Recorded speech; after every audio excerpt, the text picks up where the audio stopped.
Hi dear students, ഇന്ന് നമ്മൾ discuss ചെയ്യുന്നത് നമുക്ക് പലപ്പോഴും കൺഫ്യൂസ്ഡ് ആയിട്ടുള്ള ഇത് രണ്ടും എവിടെ ഉപയോഗിക്കണം, ഇത് തമ്മിലുള്ള ഡിഫറൻസ് എന്താണെന്ന് കൺഫ്യൂസ്ഡ് ആയിട്ടുള്ള രണ്ട് ടെൻസസിനെ കുറിച്ചിട്ടാണ്.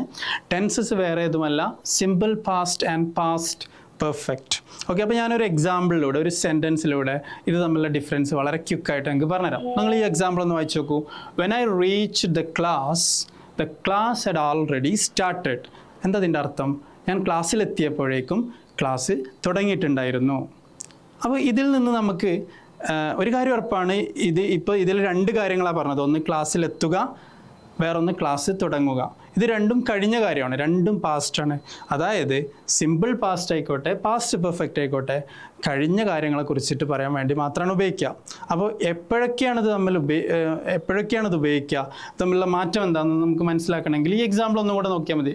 When I reach the class, ഞാൻ ക്ലാസ്സിലെത്തിയപ്പോഴേക്കും ക്ലാസ് തുടങ്ങിയിരുന്നു. ഇതിൽ ആദ്യം നടന്ന കാര്യം ഏതാണ്? ക്ലാസ്സിലെത്തലാണോ അതല്ല ക്ലാസ് തുടങ്ങലാണോ? ക്ലാസ് തുടങ്ങിയതാണ് ആദ്യം നടന്നത്, അല്ലേ? ക്ലാസ് തുടങ്ങിയിട്ടല്ല ഞാൻ അങ്ങോട്ട് എത്തിയത്. അപ്പോൾ ക്ലാസ് തുടങ്ങിയതാണ് ആദ്യം നടന്നത്. അതായത് the class had already started എന്ന് പറയുന്നതാണ് ആദ്യം നടന്ന കാര്യം. അങ്ങനെ ആദ്യം നടന്നത് എപ്പോഴും ഏതായിരിക്കും?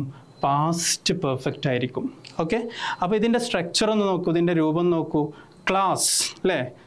Had already started. ക്ലാസ് എന്ന് പറയുന്നത് സബ്ജക്റ്റാണ്. ഹാഡ് എന്ന് പറയുന്നത് എന്താണ്? ഇതിലെ ഓക്സിലറി വേർബാണ്. ഓക്കെ, ഹാഡ് കഴിഞ്ഞിട്ട് എന്താ വരുന്നത്? Already started. ഈ സ്റ്റാർട്ടഡ് എന്ന് പറയുന്നത് എന്താണ്? വേർബാണ്. അപ്പോൾ ഒരു കാര്യം നമുക്ക് മനസ്സിലാക്കാം, പാസ്റ്റ് പെർഫെക്റ്റിൻ്റെ സ്ട്രക്ചർ എന്ന് പറയുന്നത് subject plus had plus V3. Okay, ഇനി മറ്റേ നോക്കാം. When I reach the class, കണ്ടോ? ഐ റീച്ച്ഡ് ദ ക്ലാസ് എന്ന് പറയുന്നതാണ് ഇവിടുത്തെ മറ്റൊരു സെൻറ്റൻസ്. ഈ സെൻറ്റൻസ് എന്ന് പറയുന്നത് രണ്ടാമത് നടന്നതാണ്. ഓക്കെ, അതായത് ഏറ്റവും ലേറ്റസ്റ്റ് ആയിട്ട് നടന്നതാണ്. ആദ്യം നടന്നത് പാസ്റ്റ് പെർഫെക്റ്റ് ആണെങ്കിൽ രണ്ടാമത് നടന്നത് ഏതായിരിക്കും? സിമ്പിൾ പാസ്റ്റ് ആണ്. അതായത് ഇവിടുത്തെ സ്ട്രക്ചർ നോക്കൂ. ഐ കഴിഞ്ഞിട്ട്, സബ്ജക്റ്റ് കഴിഞ്ഞിട്ട് വരുന്നത് റീച്ച്ഡ് ആണ്. ഈ റീച്ച്ഡ് എന്ന് പറയുന്നത് V2 ആണ്. അതായത് ഇത് ഡിഡ് ഫോമിലാണ് കിടക്കുന്നത്.